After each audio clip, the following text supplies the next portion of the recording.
Maharashtra today 24 news सत्य परिस्थितीचा सविस्तर आढावा। सध्या मुस्लिम समाजाचा पवित्र महिना रमजान सुरू आहे। रोजा म्हणजे सतत 16 तास अन्न पाण्याचा त्याग करून भूक आणि तहान सहन करताना अन्न व पाण्याचे मानवी जीवनात किती महत्त्व आहे हे लक्षात येते। रोजाचे आकर्षण लहान मुलांना सुद्धा आहे। परभणी शहरातील वरिष्ठ पत्रकार मेहबूब शेख यांची 9 वर्षीय मुलगी कुमारी नमीरा हिने तिच्या आयुष्यातील पहिला रोजा पूर्ण केला आहे। तिच्यासोबत कुमारी उमैमा फातिमा शेख, सलमान, दानियल शेख याही चिमुकल्यांनी त्यांच्या आयुष्यातील पहिला रोजा पूर्ण केला आहे।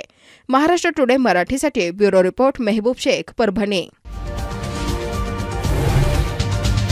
आजच महाराष्ट्र टुडे 24 न्यूजला सबस्क्राइब करा आणि सत्य परिस्थितीचा सविस्तर आढावा पहा।